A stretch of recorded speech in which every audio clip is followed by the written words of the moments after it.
On pure talent, Trevor Connelly should be taken in the top half of the first round. But given all the other concerns surrounding him, it's really anybody's guess where he ultimately will be taken.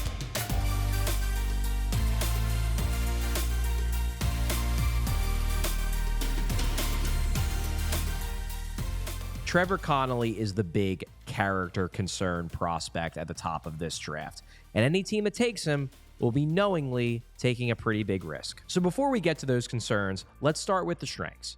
And Trevor Connelly has a lot of them, especially in terms of his talent and on-ice potential. Connelly is a straight-up, capital G, great skater. He's one of the best in the class. He can truly fly. His game has a dynamic element that speed brings to it, and it makes him a really exciting player to watch. He also plays with a lot of pace, and that's something you hear from NHL scouts and their criticism of a lot of junior players is they don't play with pace. Trevor Connelly plays fast. He makes decisions fast. He makes plays fast. He scores goals fast. He's just a very high-paced player. Connelly's raw puck skills are also high-end. He has the confidence to try and dangle through defenders and the skills to do so successfully. He thrives in beating defenders one-on-one. In fact, it seems like it's one of his favorite things to do when he's on the ice. He's trying to do it constantly. He loves making defensemen look foolish.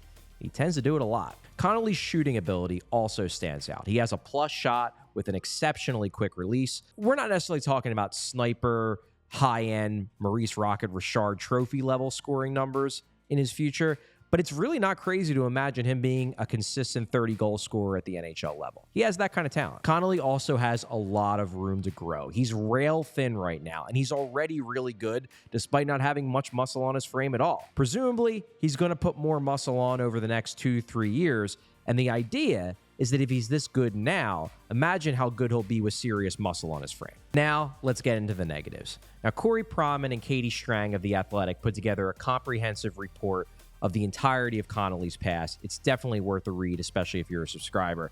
At the very least, it's fair to say there's a lot of smoke surrounding Trevor Connelly's character. In 2022, Connelly reposted a picture of a swastika as a joke on Snapchat, later took down the picture and apologized. It was a repost of a friend, but that certainly wasn't a good look. In 2021, he was accused of directing racial slurs at an opponent during a game.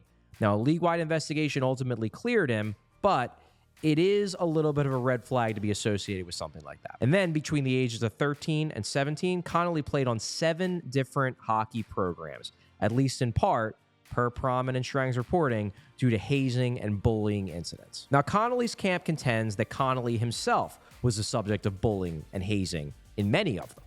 And they contend that he's learned from his mistakes. They contend he understands the mistakes that he's made, and he's trying to become a better person as a result. But these are all still potential red flags. After all, not every single player in the draft has reposted stories with swastikas or been accused of using racial slurs. These are serious concerns. Connelly's on-ice play doesn't come without red flags as well.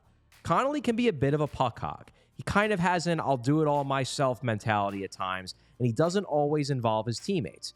And then when viewed in conjunction with the character concerns, it does paint a picture of a player who very well could be a problem in an NHL organization. Connelly also has been prone to selfish plays on the ice, such as the 5-minute major he took with a head contact hit in the gold medal game in the Under-18 World Championships. That was the play that essentially turned the game in Canada's favor and led USA to a loss. That was Connelly's mistake. Also, in Connelly, we're not talking about a defensive stalwart. Now, granted, a lot of wingers, a lot of centers even in this draft have defensive concerns, but it's worth noting that no one expects Trevor Connelly to be a defensive guy at the NHL level. He's going to make his bones as an offense guy and a goal scorer. Finally, as noted before, Connelly needs to get a lot stronger. Now, this plays partially into his upside. The thought is when he gets stronger, he'll be even better, but there's always the concern that maybe if he puts on too much weight, other aspects of his game will suffer. It's just an unknown that some scouts might be a little concerned about. In the end, Connelly is one of those high-risk guys that also plausibly does have high reward.